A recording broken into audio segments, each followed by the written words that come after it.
গপ্পযুদু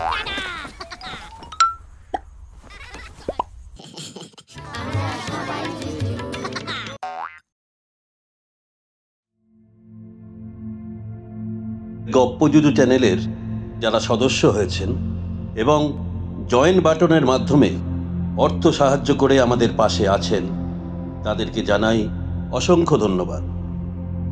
আজ আমাদের নিবেদন শেষ উপহার, কলমে তিনিতা।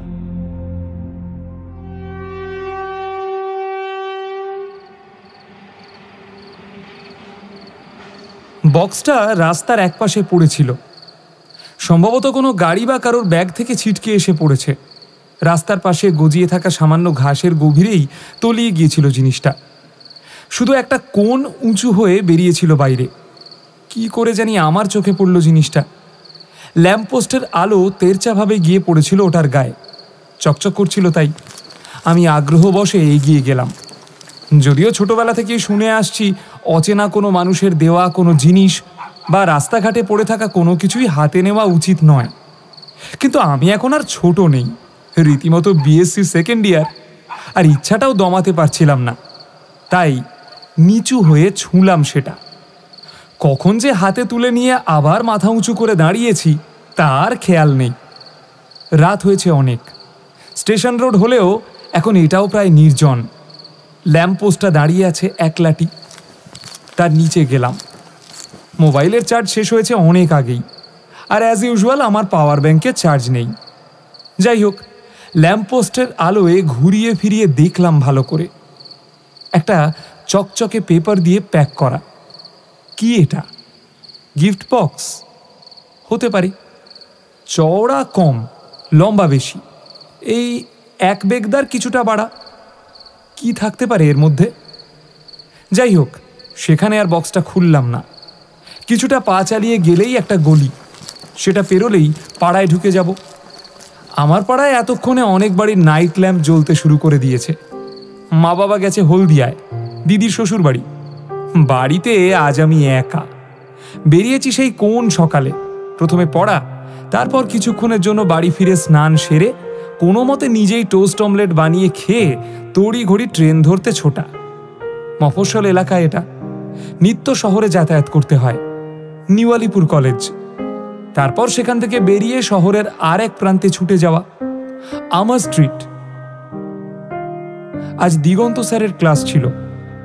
মোটমাট সেই সব মিটিয়ে আবার ট্রেনে চড়ে নিজের জন্মস্থানে ফেরা। না, রোজ দেরি হয় না এতটা, শুধু স্যার আজ এক্সট্রা ক্লাস নিলেন। আর ট্রেনটাও 20 মিনিট লেট করলো, তাই স্টেশনে পৌঁছতে এতটাই দেরি হলো যে ফাঁকা অটোটা আর পাওয়া গেল না। পায়ে হেঁটে আস্তে আস্তেই ঘড়ির কে জানি কাকে ছুঁয়েছে। তবে রাস্তাঘাটে জনশূন্যতা, আর যত এগুচ্ছে ততই আমাদের পাড়ার সোশ্যাল নাইট গার্ডদের অর্থাৎ চার পেয়ে প্রহরীদের উদাত্ত ডাক শুনে রাত হয়েছে বোঝাই যাচ্ছে। নিজের মনে এইসব ভাবতে ভাবতে প্রায় বাড়ির কাছাকাছি এসে গেছি। হঠাৎ, কিরে বিট্টু, এই সবে আসছিস? মিটু কাকিমার গলা কানে যেতে ঘাড় ঘুরিয়ে মুখ তুলে কাকিমাদের দোতলার জানলার দিকে তাকালাম। কাকিমা বোধহয় জানলা বন্ধ করার জন্যই ওখানে এসেছেন। এক হাতে পর্দা ধরে আছেন, অন্য হাতে জানালার একটা পাল্লা, সেটা প্রায় বন্ধ করে ফেলেছেন।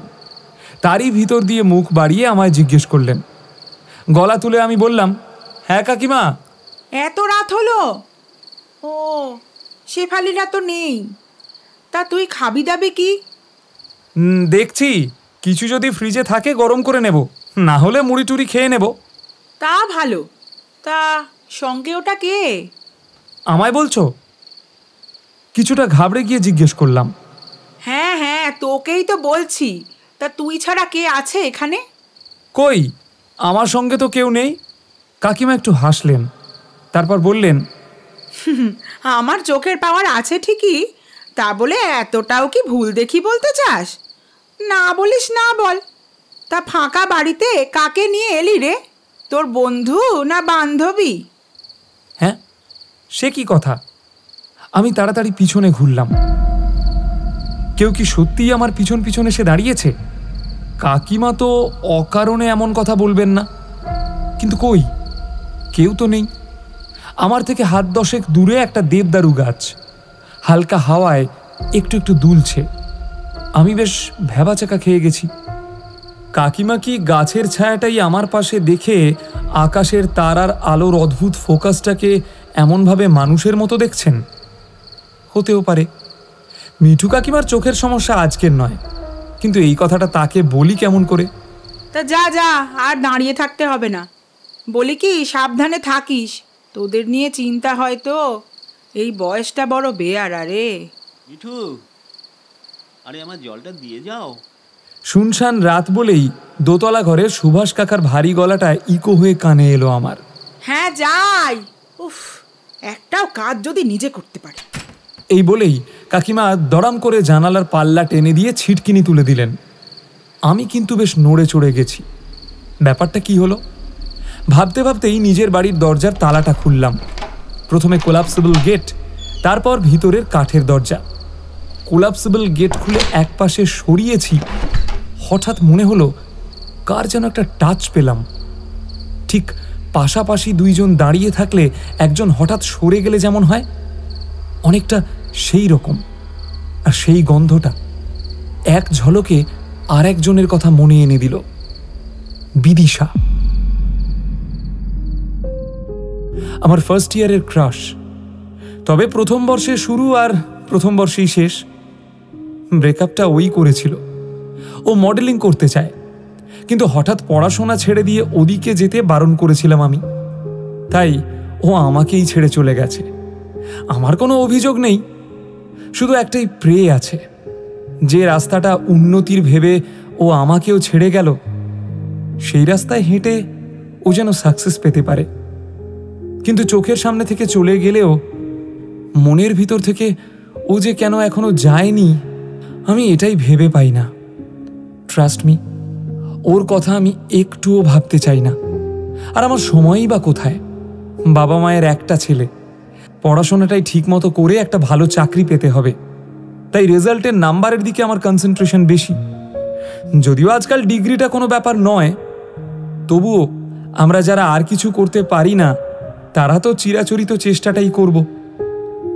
তবুও হঠাৎ কোনো মেয়ের কপালে হাওয়ায় চুল উড়ে এসে পড়লে তার মুখে আমি যেন বিদিশাকেই দেখতে পাই।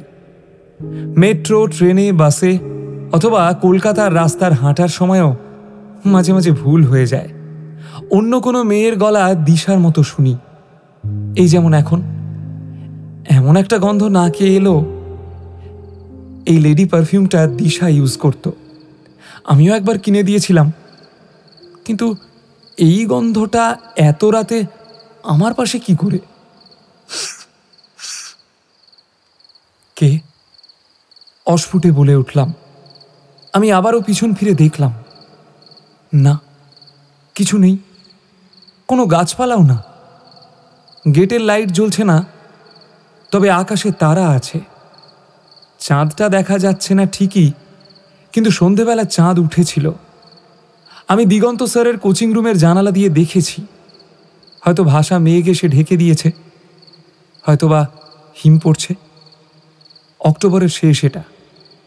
গা শিরশির করা ঠান্ডা ভোরের দিকে ভালোই টের পাওয়া যায়। খুব খিদে পেয়ে গেছে। মনে যতই অস্বস্তি থাক, কাঠের দরজার ভিতর এসে দরজাটা বন্ধ করে দিলাম।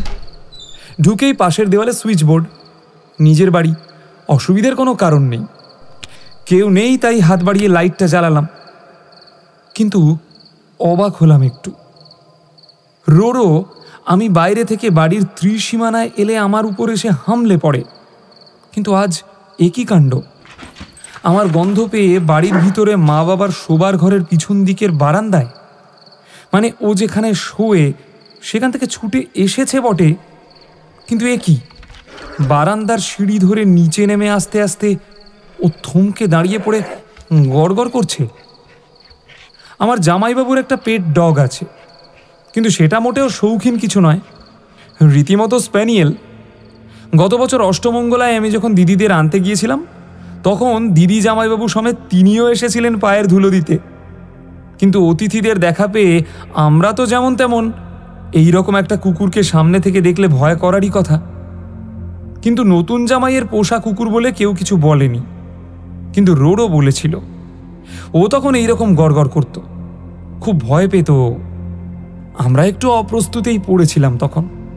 জামাইবাবু অবশ্য বলেছিল, আরে ও শুধু ভয়ই পাচ্ছে, কারোরই কোনো চিন্তার কারণ নেই।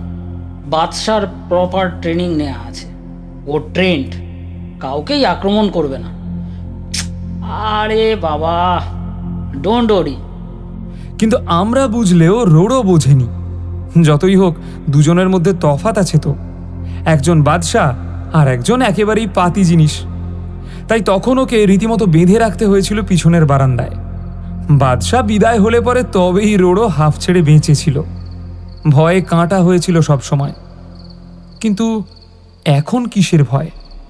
কাকে দেখে ভয় করছে? আমি পায়ে পায়ে ওর কাছে গেলাম। আড়াআড়ি চোখ পড়ল বারান্দার দেওয়ালে লাগানো ঘড়িটায়। আরে বাস, 11টা বাজতে 5। মা আজ বাড়ি নেই, নয়তো। যাই হোক, ভাগ্যক্রমে বেঁচে গেছি। রোডো, কি হয়েছে তোর? আমি পিঠে হাত রাখতেই ও পিছু হাঁটতে শুরু করলো, খুব কাঁপছে। আরে শরীরটা খারাপ করলো নাকি? দেখি দেখি, দাঁড়া দাঁড়া। খুব অদ্ভুতভাবে ও আমার হাতটা ছাড়িয়ে হঠাৎ পিছন ঘুরে ভিতরে চলে গেল। আর যাওয়ার সময় যে ডাকটা ডাকলো, সেটা বোধহয় কান্না। ফাঁকা বাড়িতে রোডোর কান্না শুনে অকারণেই আমার গাটা ছমছম করে উঠল। তৎক্ষণাৎ আবার পিছন থেকে একটা নিঃশ্বাস ফেলার আওয়াজ পেলাম। অমনি ঘাড় ঘুরিয়ে তাকালাম আবার। সবই তো ঠিক আছে, যেমন রেখে গেছি তেমনি। তাড়াহুড়ো করে খোলা আমার স্যান্ডেলটা বারান্দায় ওঠার সিঁড়ির একপাশে এক পাটি, আর সিঁড়ির উপর আর একটা উল্টো হয়ে পড়ে আছে। বারান্দায় উঠে এলাম। পায়ের এই জুতোটা এবার পুজোয় কেনা, তাই এখনও এর কদর আছে। যত্ন করে এটা বারান্দার একপাশে তুলে রাখলাম। তারপর ব্যাগপত্র ড্রয়িং রুমের সোফায় ফেলে দিয়ে বাথরুমে গিয়ে ঢুকলাম। ঘাড়ে গলায় জল দিয়ে পা ধুয়ে নিজের ঘরের দরজাটা খুলে চমকে উঠলাম। এ কি, এত অন্ধকার কেন? আমার ঘরে একটা অল্প পাওয়ারের হালকা লাইট আমি জ্বালিয়ে গিয়েছিলাম। মাই বলেছিল, শোন, কলেজে যাওয়ার আগে ঘরে একটু আলো জ্বালিয়ে যাবি। যতই হোক সন্ধে পড়ে যাবে তোর আস্তে আস্তে। শোবার ঘর অন্ধকার রাখা ঠিক নয়। মায়ের এইসব সংস্কার আছে, বাবা বলে কুসংস্কার। যাই হোক, আমি কথাটা শুনেছিলাম। আলোটা জ্বলছে না কেন? তবে কি বাল্বটা বিগড়লো নাকি? ইঞ্জিনিয়ার কেউই নয়, তবুও এইরকম সিচুয়েশন হলে কিছু পারি বা না পারি বোর্ডের ওপর হামলে পড়ে সুইচটা বার কয়েক অন অফ করি আমরা।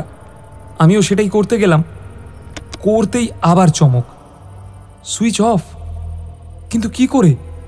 আমার ঠিক মনে আছে আমি সুইচটা অন করে বাল্ব জ্বালিয়েই রেখে গিয়েছিলাম। আমার তখন 2 হাতে 2টো কাজ হচ্ছিল। 1, শার্টের বোতাম দিচ্ছিলাম, আর 2, বাঁ হাত দিয়ে আলোর সুইচটা দিয়েছিলাম। কিন্তু তাহলে ভুল করলাম? সচরাচর তো করি না। যাই হোক, অতটা মাথা ঘামালাম না। সুইচটা অন করতেই সুস্থ সবল লাইটটা জ্বলে উঠল। সেটা নিভিয়ে ঘরের বড় আলো জ্বালিয়ে রেগুলেটর ঘুরিয়ে আগেই কমিয়ে রাখা ফ্যানটা চালিয়ে দিলাম। মনে আছে, স্নান সেরে ঘরে ঢুকে ডান হাতে মাথা মুছতে মুছতে বাঁ হাতে রেগুলেটরটা ঘুরিয়ে কমিয়েছিলাম ফ্যানটা। মোবাইলটা চার্জে বসালাম। বিছানায় যখন যাব তখন ওটা ছাড়া চলবে না, তাই পেট ভরে খেয়ে নেওয়া দরকার। খিদে আমারও পেয়েছে। তার আগে বাইরে জামা কাপড়টা পাল্টাতে হবে। চটপট আনলা থেকে ঘরে পরার পোশাক টেনে নিলাম। শার্টের বোতামে হাত দিয়েছি, তখনই একটা অদ্ভুত অনুভূতি হওয়া শুরু হলো।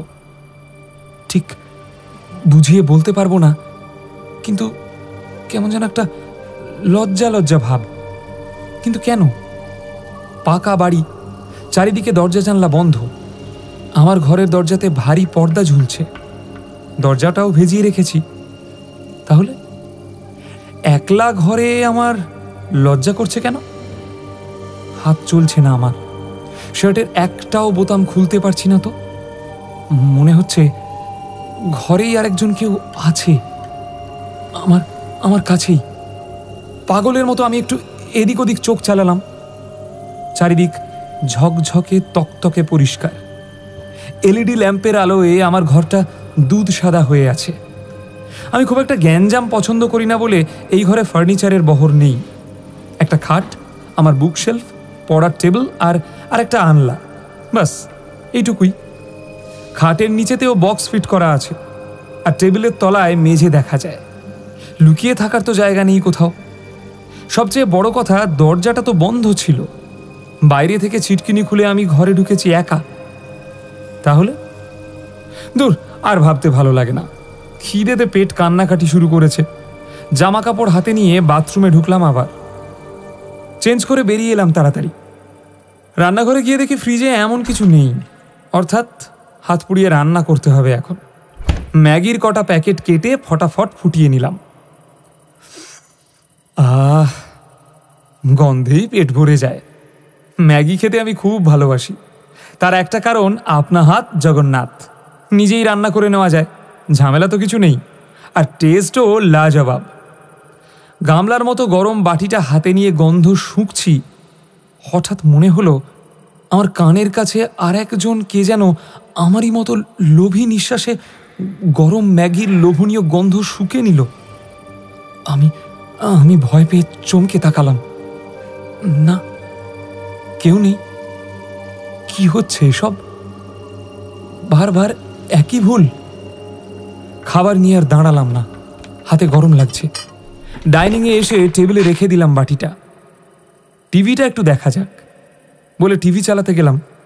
রিমোট তার কাজ করেছে, কিন্তু এ কি দেখাচ্ছে পর্দাটা? 24 ইঞ্চি এলইডি স্ক্রিনে ফুটে উঠল একটা দৃশ্য। শোন, আমি সব বুঝতে পারছি। আসলে বাড়ি থেকে দেখে দেওয়া পাত্রের চাকরিটা তো সরকারি, আর তোর গায়ের রংটাও ফর্সা, তাই তুই আমায় নানা রকম কথা বলে চলে যেতে চাইছিস। তাহলে তো আমার কিছু বলার নেই। আর সব কিছু বুঝে গেছো, তবে তো ভালোই হয়েছে। ঠিক আছে, আমি তাহলে চলেই যাচ্ছি। দাঁড়া, নিশ্চয়ই যাবি, কিন্তু যাওয়ার আগে এই জিনিসটা সঙ্গে নিয়ে যা। এটা কি? তোর জন্য কিনেছিলাম, কিন্তু এবার তো আর 30 তারিখে তোর সঙ্গে দেখা হবে না। কেন? সেই দিন কি আমার বউ ভাত? না, সামনেই যখন তোর বিয়ে, আর আমাদের যখন ছাড়াছাড়ি হয়েই যাচ্ছে, তখন আমি আর তোর সাথে কোনো কন্ট্যাক্ট রাখতে চাই না। ঠিক আছে, তাহলে আমিও চাই না। তোমার দেওয়া কোনো জিনিস আমারও দরকার নেই। তুই তুই ফেলে দিলি। এই কথাটা বলে ছেলেটা চুপ করে গেল। আমি আমাদের বাড়ির ডাইনিং স্পেসের টিভির পর্দায় দেখছি এই কাণ্ড কারখানা। মেয়েটার চোখে জল, কিন্তু কেউ কোনো কথা বলছে না। মেয়েটাকে খুব সুন্দর দেখতে। হ্যাঁ, আমারই বয়সী হবে বোধহয়। একটা হালকা সবুজ রঙের শাড়ি পরে আছে মেয়েটা। ছেলেটার চোখ দুটো ছলছল করছে। ছেলেটা আমার থেকে বোধহয় বয়সে কিছুটা বড়। একটা মেরুন রঙের পাঞ্জাবি পরে আছে। এই পাঞ্জাবিটা দেখেই ওকে যেন কেমন চেনা চেনা লাগছে। কোথায় দেখেছি কিছু তো মনে পড়ছে না। ছেলেটা একটু কালো, কিন্তু ওর চোখ দুটো ঠিক যেন কারোর হাতের আঁকা। হঠাৎ ছেলেটা পিছন ঘুরে হাঁটা লাগালো। এবার মেয়েটা অস্থির হয়ে বলে উঠল, দাঁড়াও, তুমি তুমি চলে যাচ্ছ নাকি? আমার কথাটাই তো শুনলে না। নিজের মতো যা খুশি বলে চললে, আমার কথা তো শুনলেই না। দাঁড়াও, শোনো। আরে এটা তো, এই জায়গাটা তো আমি চিনি। তাহলে এতক্ষণ ধরতে পারছিলাম না কেন? অনেক সময় কি হয়, খুব চেনা জায়গায় সোজা পথ না দেখে একটু ঘুরপথ বা অন্য কোনো দিকের ছবি যদি হঠাৎ চোখে পড়ে, চোখটা একটু ধাঁধিয়ে যায়। তা আমারও তাই হয়েছিল। কিন্তু তারা চলাফেরা শুরু করতেই জায়গাটা পরিষ্কার হয়ে উঠছে আমার কাছে। আরে এটা তো প্রিন্সেস পার্ক। বাচ্চাদের খেলাধুলার কিছু জিনিসপত্র আছে, আর বয়স্ক মানুষেরা বিকেলে হাঁটতে হাঁটতে ওখানে গিয়ে বসেন। বেশি দিন নয়, বছর 5 হলো এটা তৈরি হয়েছে। আমার বাড়ি থেকে 20 মিনিট লাগে যেতে। এই পার্কের খুব কাছেই গঙ্গা, আবার এই পার্কেরই অন্য একটা দিকে মেইন রোড। এরা একটু আড়ালে ছিল বলে এতক্ষণ আমি বুঝতে পারছিলাম না। এখন পরিষ্কার চেনা লাগছে সব। পার্কের মেন গেটের বাইরে সম্ভবত শতাব্দী পুরনো একটা শিমুল গাছ। ছোটবেলায় লাল লাল তুলোটে ফুল হাওয়ায় ভেসে গায়ে এসে পড়ত, খুব ভালো লাগতো। আমি আর দিদি মাঝে মাঝে ওই গাছতলায় খেলতে যেতাম, কিন্তু এরা এখন যাচ্ছে কোথায়? ছেলেটা খুব স্পিডে হাঁটছে। সময়টা বোধহয় সন্ধ্যের পর পর। চারপাশে আলো জ্বলছে। হ্যাঁ, সন্ধে 7টা, 7:30 নাগাদ এই জায়গাটা একটু ফাঁকাই হয়ে যায়। হঠাৎ মেয়েটার গলা আবার শোনা গেল। তুমি কি অন্ধের মতো হাঁটছো নাকি? আরে আরে, সামনে তো গাড়ি। শোন। মেয়েটা বোধহয় আরো কিছু বলতে যাচ্ছিল, কিন্তু তার কথা শেষ হওয়ার আগেই আমার কান পর্যন্ত তছনছ করে একটা ট্রাঙ্কার সাইক্লোনের মতো বিকট শব্দ তুলে কেমন বেসামালভাবে চোখের সামনে দিয়ে পাশ করে চলে গেল। আঁতকে উঠলাম আমি। মুহূর্তে ভুলে গিয়েছি যে আমি ঘরে বসে টিভির মধ্যে দেখছি এসব। দৃশ্যটা এমন ভয়াবহ যে মনে হলো আমি যেন এক চুলের জন্য বেঁচে গেছি, নয়তো আমিও। জোরে জোরে শ্বাস পড়ছে আমার। হঠাৎ হঠাৎ সব অন্ধকার। লোডশেডিং। যা, নিজের অজান্তেই চিৎকার করে বলে উঠলাম কথাটা। প্রচন্ড ঘাম হচ্ছে, এত গরম লাগছে, কিন্তু এইসব কি দেখলাম আমি? কোনো মতে চেয়ারটা আঁকড়ে ধরে নিজেকে বসিয়ে রাখলাম, কারণ আমি জানি আমি ওঠার চেষ্টা করলেই আমি নির্ঘাত মাথা ঘুরে পড়ে যাব। অন্ধকার চোখের বাইরেও ভিতরেও। কিন্তু এভাবে তো বসে থাকলে চলে না। খানিকটা ধাতস্থ হয়ে কোনো মতে উঠলাম। একটা মোমবাতি বা টর্চের ব্যবস্থা করতে হবে। হাতড়াতে হাতড়াতে ঘরের দিকে যাচ্ছি। মাঝখানে কয়েকটা দুর্ঘটনা ঘটল। যেমন দেওয়ালের পাশে উপুড় করে রাখা একটা প্লাস্টিকের বালতি আমার পা লেগে কাত হয়ে গড়িয়ে পড়ে গেল। সম্ভবত বালতিটার ভিতর ছোট মগ ছিল একটা। সামনের পদক্ষেপে সেটার মেয়াদ শেষ হলো। আমি মোটামুটি নিজের ঘরের দরজার পর্দাটা এসে ধরলাম হাতের আন্দাজে। একবার ঘরে ঢুকতে পারলে আর চিন্তা নেই, টেবিলেই টর্চ আছে, মোমবাতিও পেতে পারি। কিন্তু ওমা, সেসবের আর কোনো দরকারই হলো না। আমি ঘরে পা রাখা মাত্র আলো জ্বলে উঠল। এই আলো, এই অন্ধকারের মধ্যে আমার কিরকম যেন নিজেকে বোকা বোকা লাগছে। হঠাৎ মনে হলো, আচ্ছা, লোডশেডিংটা সত্যি হয়েছিল তো? আমি ভুল দেখলাম না তো? নাকি সত্যিই আমার মনের ভুল? আলো প্রথম থেকেই ছিল। টিভির পর্দায় যে দৃশ্যগুলো দেখলাম, ওই ট্রাঙ্কারটা কিরকম দৈত্যের মতো ছুটে আসছিল। তাড়াতাড়ি আবার ডাইনিংয়ে ফিরে এলাম। না, কোথায়? সব তো ঠিকই আছে। টিভিতে একটা গানের রিয়েলিটি শো হচ্ছে, আর হয়তো হবে মিনিট 5। 9:30 থেকে 11:30 অবধি হয় এই শোটা। আমার মা দেখে। চ্যানেলটা আগে থেকে ঠিক করা ছিল। স্বাভাবিক, কাল রাতের পর তো আর টিভি চলেনি। তাহলে আমি যে এই সব দেখলাম, ঠিক এই সময় আমার কানের কাছে আবার একটা শব্দ পেলাম। কেউ যেন বলল, সত্যি আবার মিথ্যে কিছুই বলা যায় না, কিছু কিছু দেখাতে। হঠাৎ টিভির গান থেমে গেল, অথচ ছবি চলমান। সিঙ্গার গাইছে, কিন্তু আমি শুনতে পারছি না। তার বদলে আমার কানে কে যেন বলছে, তুমি ভুল দেখোনি। হ্যাঁ, কে কে কথা বলল? আমি আবার বোকার মতো প্রশ্ন করলাম। না, আমার বোধহয় এই একটানা বাড়ি আর কলেজ করে করে মাথাটাই খারাপ হয়ে যাচ্ছে। কিছুদিন কোথাও থেকে ঘুরে আসতে হবে। খিদেটা মরে গিয়েছিল, কিন্তু ম্যাগির বাটিটা দেখতে পেয়ে মরা গাছে মুকুল আসার মতো আবার ওদিকে ঝুঁকলাম। ঠান্ডা হয়ে গেছে, তবুও গপ গপ করে 5 মিনিটের ভিতর খাওয়া শেষ করলাম। অনুষ্ঠানটা শেষ হলো। টিভি বন্ধ করে এবার শুতে গেলাম। ঘরের দরজাটা ভিতর থেকে ছিটকিনি দিলাম। ও হ্যাঁ, বলে রাখি, রোডও এমনভাবে ওর বিছানায় সেঁধিয়ে গেছে যে কিছুতেই আমার কথা শুনল না। আমি ছুটে আসার আগে ওর শোয়ার জায়গায় একবার গিয়েছিলাম। দেখলাম এখনো কাঁপছে। গায়ে কাঁথাটা দিতে গেলাম, আর তখনই আমার দিকে তাকিয়ে জোরে কেঁদে উঠল। চোখ দেখে মনে হলো যেন আমাকেই ভয় পাচ্ছে। চলে এলাম ওখান থেকে। মনটা খুব খারাপ হয়ে গেল। লোডশেডিং হোক বা না হোক, আমি যা দেখছি, যা শুনছি, সেই সব ঠিক না ভুল? রোড়ো ভয় পাচ্ছে কেন? এই কথাগুলোই আমায় পেয়ে বসলো। না, মোবাইলটা চার্জ থেকে খুলে নিতে গেছি সোশ্যাল মিডিয়ায় একটু চোখ রাখবো বলে এই বাসনা। কিন্তু এ কি, 1%ও চার্জ হয়নি ফোনটাতে। কি করে? সেটটা তো নতুন, পিন প্রবলেম হওয়ার তো কথা নয়। দূর, কি আর করা, সেটা আবার চার্জে বসিয়ে রেখে বিছানায় এসে উঠলাম। মাথার ভিতরটা কেমন যেন গম গম করছে। মিঠু কাকিমার সঙ্গে দেখা হওয়া থেকে এখন পর্যন্ত এই সব কিছু যত রকম আজব ব্যাপার। আমি খুবই টায়ার্ড, ঘুমানোর খুব দরকার। কিন্তু চোখের পাতা দুটো এমন সোজা হয়ে রয়েছে, বসে আনতে পারছি না কিছুতেই সেগুলোকে। এভাবেই এপাশ ওপাশ করছি, হঠাৎ বালিশের পাশে কিসে যেন একটা হাত লাগলো। আমি নাইট ল্যাম্প জ্বালিয়ে শুই না, আলো জ্বললে আমার ঘুম আসে না, তাই ঘর অন্ধকার। হঠাৎ কিছুতে হাত লাগায় একটু চমকালাম, জিনিসটা হাতে নিলাম। অদ্ভুত একটা স্পর্শ হওয়ায় একটু উঠে বসতে হলো। বেড সুইচ টিপে আলো জ্বালালাম। আলোয় আমার হাতের জিনিসটা দেখে বাড়িয়ে বলছি না, সত্যি শিরদাঁড়াটা জমাট বেঁধে গেল ঠান্ডায়।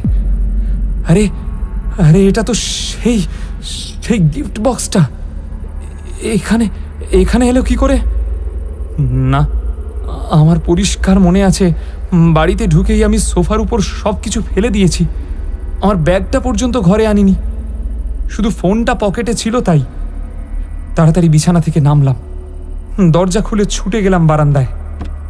আলো নেভানোই ছিল, ফলে যা হওয়ার তাই হলো। প্লাস্টিকের ভাঙা মগ নিঃশব্দে প্রতিশোধ নিল।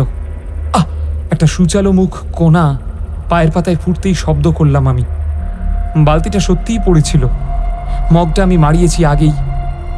এই অবস্থাতেও ব্যাপারটা মাথায় এলো, তাহলে লোডশেডিং হয়েছিল। আর কিছু ভাবলাম না, ড্রয়িং রুমে গিয়ে সোফাতে দেখলাম সব কিছু আছে, আমার ব্যাগ, সানগ্লাস, চাবি। কিন্তু গিফট বক্সটা কোথাও নেই, সেটা আমি আমার বিছানায় রেখেছি।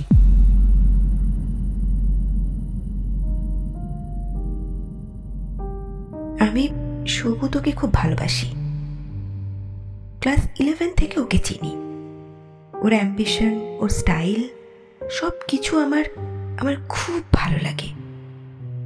আমি ওর মতো লিখতে পারি না, কিন্তু এটুকু বলতে পারি ওর হাসিটাই আমার ভালো লাগাকে ভালোবাসা করে দিয়েছে।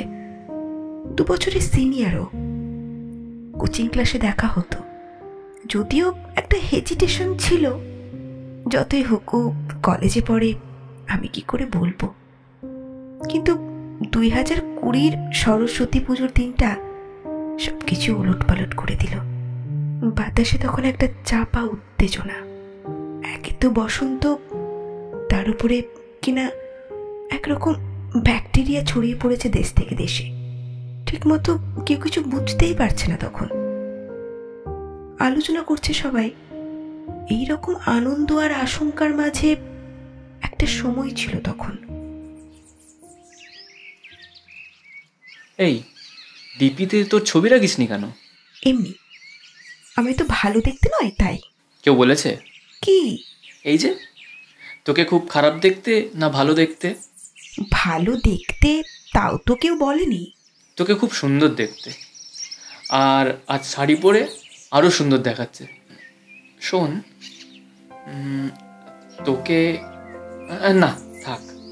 কেন, কি বলবে বলো? থাক, পরে কোনো দিন বলবো। না, যা বলবে এখনই বলো, না হলে রাতে আমার ঘুম আসে না। অর্ধেক কথা শুনে আমি ঘুমোতে পারি না। তাহলে তো খুব মুশকিল হলো। আচ্ছা দাঁড়া। বলে ও রিঙ্কিদির বাড়ির ছাদে হঠাৎ উঠে গেল। আমরা বেশ কয়েকজন বন্ধু সরস্বতী পুজোর দিন সন্ধেটা রিঙ্কিদির বাড়ির বারান্দাতেই বসে গল্প করতাম।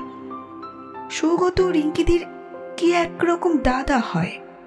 পরে জেনেছিলাম সৌগতর বাবা মা নেই, ও মামার বাড়ি থেকেই পড়াশোনা করে। রিঙ্কি ওর মামার মেয়ে।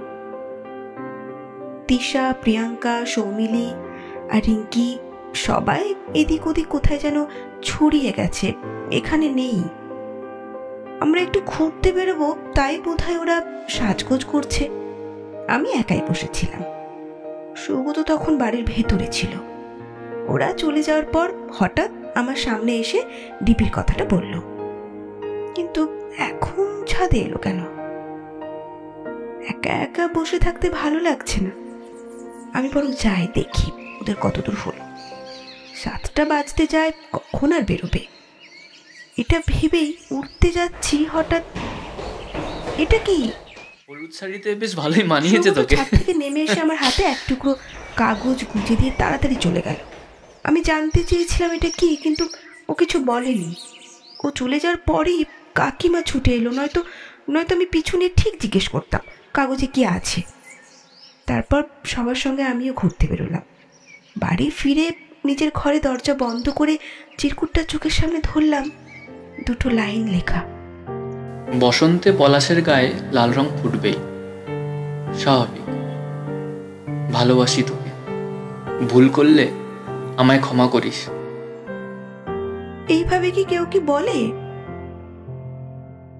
কি আশ্চর্য! আমি এখন আমার জবাবটা কি করে দেব?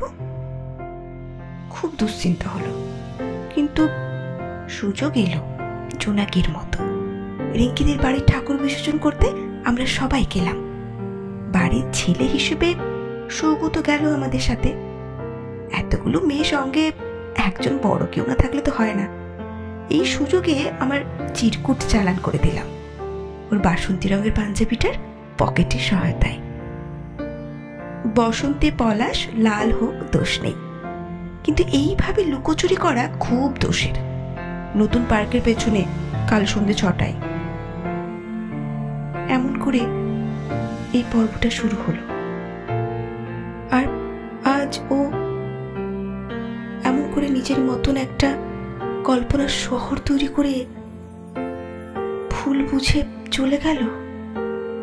ও কি ভেবেছে সময় শুধু তোর ইচ্ছে চলবে?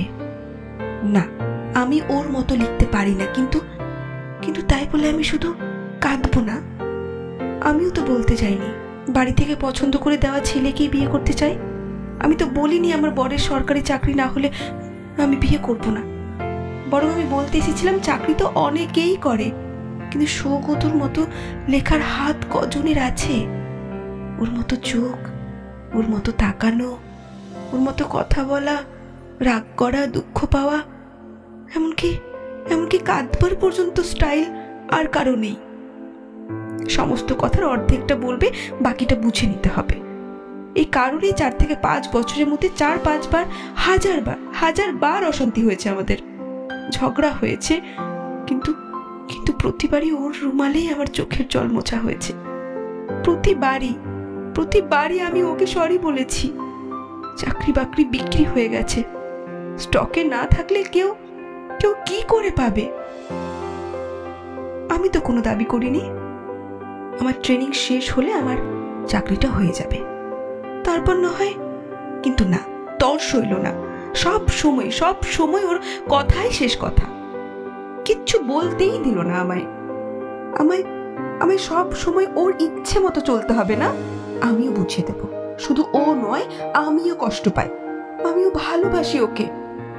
এখানে না হোক, সেখানে গেলে ওকে পাবো, সেখানে গিয়েই বলবো সব কথা। বলবই, নয়তো আমি ঈশানী দত্ত নই।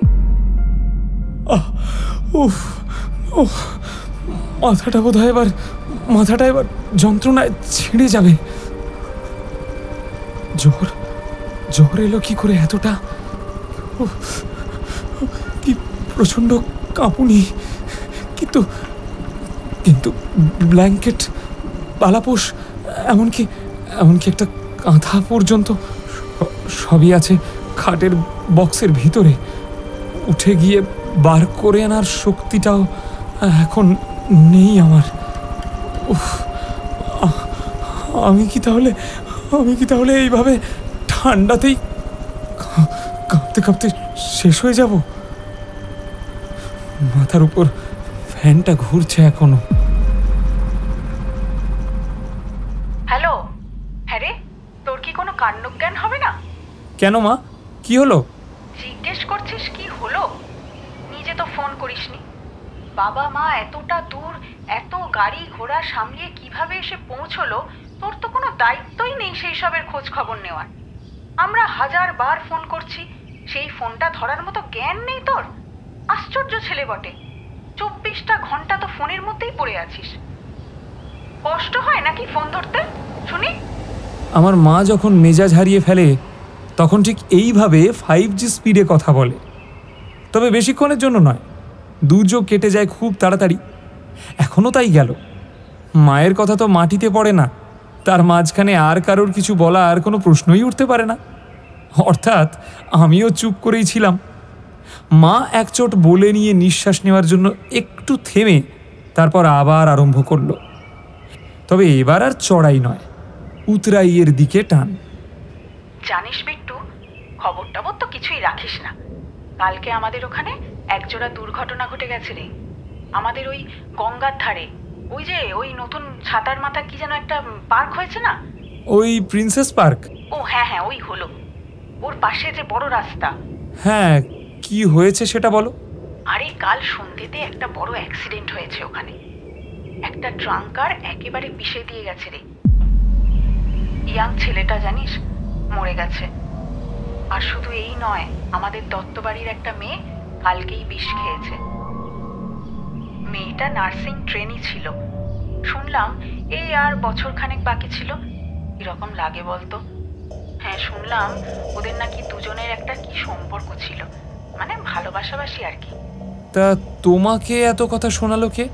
আরে আমাকে তো তোর ডলি মাসি ফোন করে জানালো। ও ওই সব কথা খুব ভালো করে জানে। দত্তবাড়ির পাশেই তো ওর ননদের বাড়ি। প্রতি বছর ও বাড়িতে জগদ্ধাত্রী পুজো হয়, তোর মনে নেই? মেয়েটার নাম কি ঈশানী? তা আমি জানি না বাবু, তবে এইটুকু জেনেছি মেয়েটাকে নাকি বাড়ি থেকে অন্য জায়গায় বিয়ে দেওয়ার জন্য জোর করছিল। ওই ছেলেটার তো চাকরি বাকরি কিছুই নেই। সে নাকি কি সব লেখালেখি করে, বই টই ছাপায়। বেকারই বলতে পারিস। বেকার ছেলের হাতে কোন বাপ মা মেয়েকে দিতে চায়? সেই নিয়েই নাকি অশান্তি যত। এমন ভালোবাসা যে আহা, দুটো ঘরের ছেলে মেয়ে অকালে চলে গেল। কিসব সব্বনেশে ভালোবাসা বাবা। শোন বিট্টু, তোকে ভালো কথা বলছি। বড় হচ্ছিস, কলেজে পড়ছিস, বলা তো যায় না, কিন্তু এমন যদি হয় কিছু লুকোচাপা করবি না বাবা। আমাদের কিছু বলার নেই, তোরা ভালো থাকলেই হলো। শুধু আমরা যেন একটু জানতে পারি। হ্যালো হ্যালো হ্যালো মা। হ্যাঁ হ্যাঁ বল। আমি কিছু শুনতে পাচ্ছি না। আমি তো তোর কথা ভালোই শুনতে পাচ্ছি। হ্যালো বিট্টু। না না, আমি শুনতে পাচ্ছি না। আমি রাখছি, তোমরা সাবধানে থেকো। হ্যাঁ, এই প্রসঙ্গটা এলেই আমি এভাবে এড়িয়ে যাই। সামনাসামনি ব্যাপারটা একটু শক্ত, কিন্তু ফোনে সহজেই হয়ে গেল। বিদিশার কথা মারা জানে না, কিন্তু মা যে কথাগুলো বলল ওই কথাগুলো আমি এই পর্যন্ত ভেবেছি। সঙ্গে সঙ্গে আবার ফোন। হ্যালো। হ্যাঁ রে, তুই কি মরে গিয়েছিলিস? কি হয়েছে? সাত সকালে সাপসাপান্ত করছিস কেন? করবো না? তোকে কাল সন্ধে থেকে ট্রাই করছি ফোনে। জানিস এখানে কি হয়েছে? কি? দুটো অ্যাক্সিডেন্ট। না, অ্যাক্সিডেন্ট তো একটা, আর একটা সুইসাইড। পুরো লাভ সাবি কেস ভাই। উফ, কি বলবি তাড়াতাড়ি বল। এই ব্যাপারটা বাসি হয়ে গেছে, আমি শুনেছি। তুই কি জানিস ওরা? হ্যাঁ, সবই জানি। এর বাইরে কি আর কিছু তোর জানা আছে? না মানে তুই জানলি কি করে? লোকাল পেজ চেক করেছিস নাকি? না না, আরে সুযোগ পাইনি ফোনটা। আরে হ্যাঁ, ওটাই তো আমি বলছি। এই ঘটনাটা ঘটেছে যখন, সেই তখন থেকেই ট্রাই করছি তোকে। শুধু বলছে সুইচ অফ। এই জাস্ট 5 মিনিট তোর ফোন অন হওয়ার নোটিফিকেশন এলো। আবার ট্রাই করছি, তাও বিজি। কিন্তু কেন? তুই কি রিপোর্টার নাকি? আর আমি কি তোর এজেন্ট? আরে না, সেটা নয়। ব্যাপারটা হচ্ছে যে আমাদের এলাকায় এত বড় একটা ঘটনা ঘটলো, আর সমস্তটাই প্রেম কেন্দ্রিক। কিছু না হোক, আমরা যারা এই জেনারেশনের আছি আমাদের কিছু তো একটা করা উচিত নাকি? অন্তত একটা মিছিল। হ্যালো হ্যালো, ফোনটা ডিসকানেক্ট করে দিলাম। আশ্চর্য, লোকাল পেজে ক্লিক করে দেখলাম ঠিকই সন্তুদের মতো কয়েকজন কোথা থেকে কে জানে এদের দুজনের ছবি জোগাড় করে হুলুস্থুল তুলে ফেলেছে সোশ্যাল মিডিয়ায়। চোর পালালে বুদ্ধি বাড়ে, এটাই মনে হলো আমার। একজন আবার পোস্ট করেছে, প্রেমের জন্য আত্মবলিদান, ইতিহাসে এমন নজির অনেক আছে, কিন্তু এখানে প্রশ্ন ওঠে সৌগতর অ্যাক্সিডেন্টের পর কিরকম করে ঈশানী কয়েক মুহূর্তের মধ্যে নিজেকে শেষ করে দেওয়ার সিদ্ধান্ত নিতে পারল। এই দুটো ঘটনার সঙ্গে যোগাযোগটা ঠিক কোথায়? সূত্র মারফত জানা যাচ্ছে সৌগত ঈশানী প্রেমের সম্পর্কের বয়স প্রায় 5 বছর। ওরা বিয়ে করতে চাইছিল, কিন্তু সৌগতর কোনো রকম চাকরি না থাকার জন্য ঈশানীর বাড়ি থেকে এ ব্যাপারে সম্মতি ছিল না, বরং বাড়ি থেকে অন্যত্র তার বিয়ে দেওয়ার চেষ্টা চালানো হচ্ছিল। এই চেষ্টার প্রতিফলনই কি এই জোড়া দুর্ঘটনা? দুটো প্রাণ এভাবে ঝরে গেল কি কেবলমাত্র ভাত কাপড় আর অর্থের হিসেবের কাঠিন্যের কারণে? এর চেয়েও বড় প্রশ্ন হলো এই যে ঈশানী যদি আত্মহত্যা করেই থাকে তবে তার কোনো সুইসাইড নোট পাওয়া গেল না কেন? উফ, এরা কেন পাতি পেজে লেখালেখি করে সময় নষ্ট করছে আমি তাই ভাবি। কিছু না হোক এক একজন তাবড় তাবড় গোয়েন্দা উকিল, বলা যায় না বিচারকও হতে পারে। না না, এই সাধারণ সোশ্যাল মিডিয়ার একটা পেজ এদের জায়গা নয়। মনে মনে এদের বললাম, এগিয়ে যাও ভাই, কিন্তু শেষ লাইনটা আমার মন কেড়েছে। সত্যি তো, সুইসাইড নোটটা কোথায়? নিজের মনেই হাসি পেল। সুইসাইড নোটটা তো আমার কাছে। কাল হয়তো এমন হয়েছিল, চোখের সামনে সৌগতকে মৃত্যুতে মিশে যেতে দেখে ঈশানী তড়িঘড়ি ছুটে গিয়েছিল নিজের বাড়ি। বাংলা সিরিয়ালের প্যান প্যানে নায়িকাদের মতো সে ওখানে জ্ঞান হারিয়ে আর একটা এপিসোড বাড়িয়ে তোলেনি, বরং দৌড়ে এসে ঢুকেছিল নিজের ঘরে। তখন বোধহয় শুনছো, বলছি ওনারাই তো পাকা কথা একদম দিয়ে দিয়েছেন। তা তুমি কি ভাবছো? এবার তো একদিন ওদের বাড়ি যেতে হয়। হ্যাঁ, সবই হয়, কিন্তু তোমার মেয়ে যেরকম বেঁকে বসেছে, ওসব করা কি ঠিক হবে? চুপ করো তো, বেঁকে বসা। ওরকম অনেক বাঁকা জিনিস আমি সোজা করেছি, বুঝলে? ওসব কোনো ব্যাপার নয়। ও আমার পেটে হয়েছে নাকি আমি ওর পেটে, যা বলবো তাই করতে হবে। একটা বাউন্ডুলে লিখিয়ে বাংলা পড়া ছেলে কি ওর জীবন নষ্ট করবে? না না, তুমি ওসবে কান দিও না, চোখও নয়। তুমি বরং দেখো কেয়াতলার মামা বাবুদের একদিন আসতে বলো, সবাই মিলে যাওয়া যাক, বাড়িঘর সব দেখে আসি। তারপর আর বেশি দেরি করার দরকার নেই, এই অঘ্রাণেই একটা দিন দেখতে হবে। ঈশানী ঘরের ভিতরে দাঁড়িয়ে উত্তেজনায় কাঁপছে। না, তার সিদ্ধান্ত নেওয়া হয়ে গেছে। সে এসে দাঁড়ালো বাথরুমে। সবচেয়ে প্রয়োজনীয় জিনিসটা এখানেই আছে। বাথরুমের আয়নায় শেষবারের মতো একবারও কি দেখেনি নিজের মুখ? নিশ্চয়ই দেখেছে। এই মুখটা সুন্দর, সেটা যে বলতো, তাকে রক্তাক্ত হতে দেখে এসেছে এই চোখে কিছুক্ষণ আগেই। দু চোখে জল এখনো ঝরছে। তার সঙ্গে সঙ্গে আরেকটা কারণেও কান্না পাচ্ছে ঈশানীর। না না, বুঝলো না, কেউ বুঝলো না। না বুঝলো বাবা মা, বন্ধু বান্ধব, কেউ বুঝলো না। আর তুমিও না।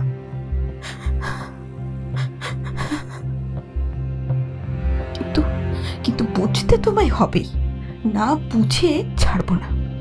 আমি এর জন্য যা করতে হয় তাই করব। সবসময় বরকেই চাকরি করতে হবে? বউ তার ভাত কাপড়ের দায়িত্ব নিতে পারে না? এত কিছু আধুনিক হচ্ছে, কিন্তু এখনো সমাজের এই দস্তুরগুলো মাথা উঁচিয়েই রয়েছে। এইসব ভাবতে ভাবতে হাতে তুলে নিল। তারপর বোতলের মুখটা খুলতেই ঝাঁঝালো গন্ধে নিঃশ্বাস বন্ধ হয়ে এলো। কিন্তু না, আজ কোনো বিরক্তি নয়। জল খাওয়ার মতো গলায় ঢেলে দিল ক্লিনার পয়জনটা। মৃত্যু যন্ত্রণায় চিৎকার করে উঠল। তারপর কি হয়েছে সে জানে না। সেই সব শুধু জানি আমরা। কিন্তু আমার প্রশ্ন হলো এই যে ঈশানী কেমন করে আমার সঙ্গ পেল? আর তার নিজের কথা, মানে যেটার খোঁজ করছে সবাই, সুইসাইড নোট, সেই নোটটা সে আমার হাত দিয়ে লেখালো কেন?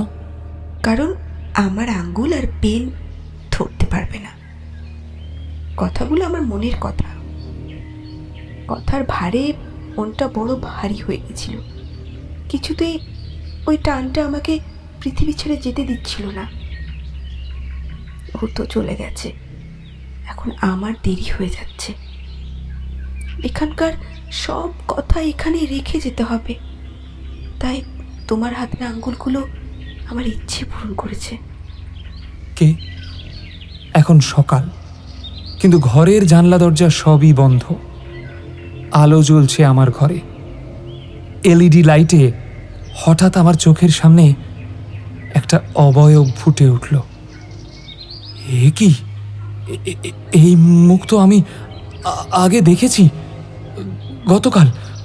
গতকাল টিভির পর্দায় সবুজ শাড়ি পরা মেয়েটা।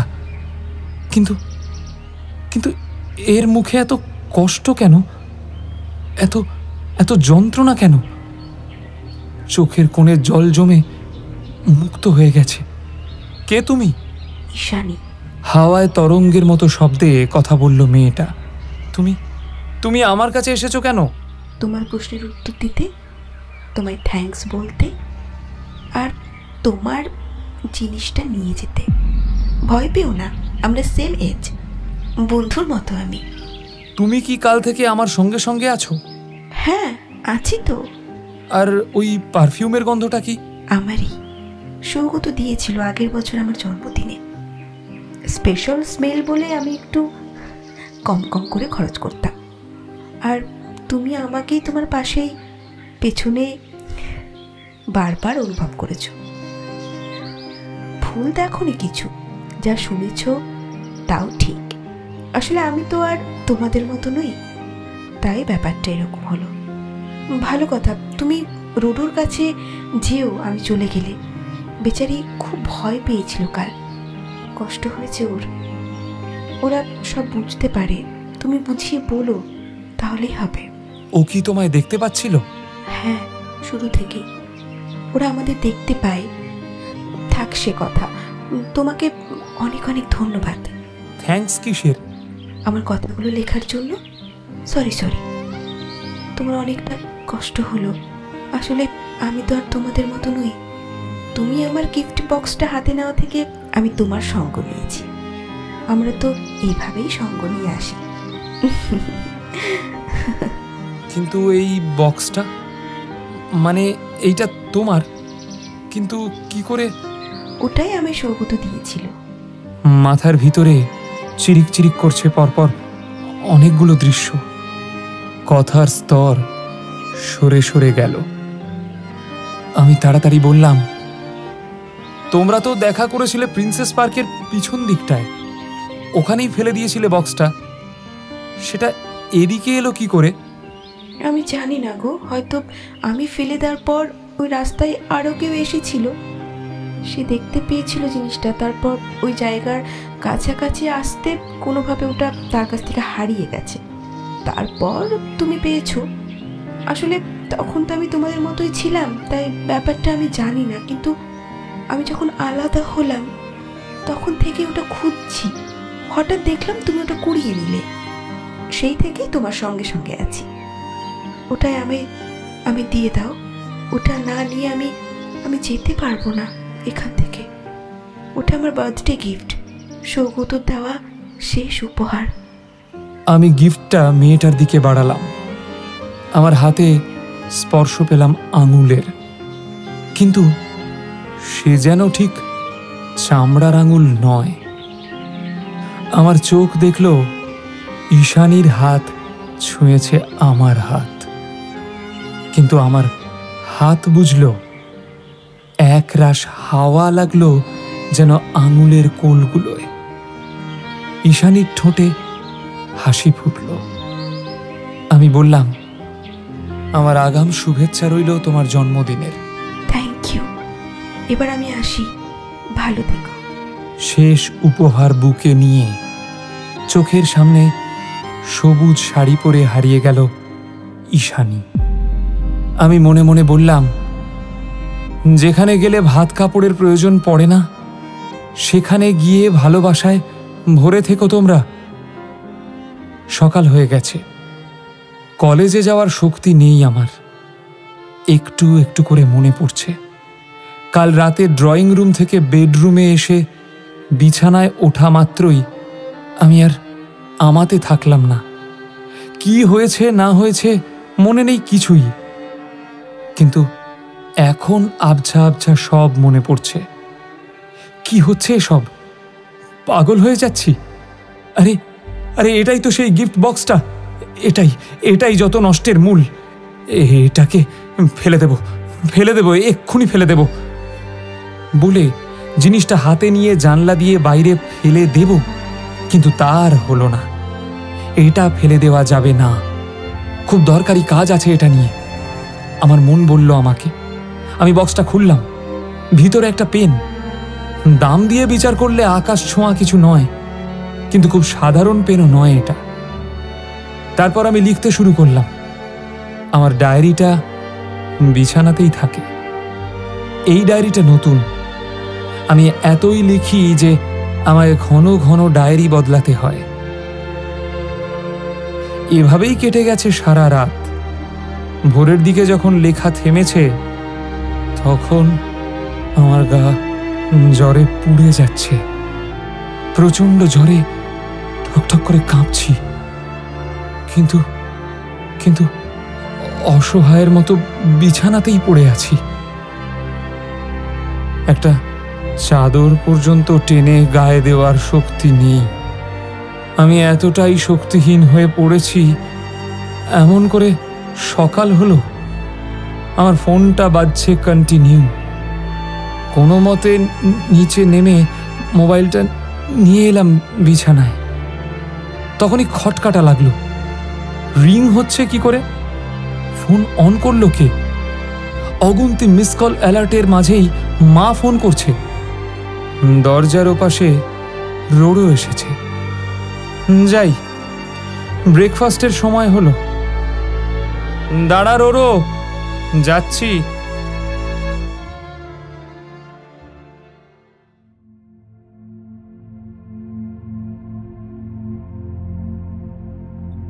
গল্পটি আপনাদের কেমন লাগলো তা কমেন্টের মাধ্যমে অবশ্যই জানাবেন।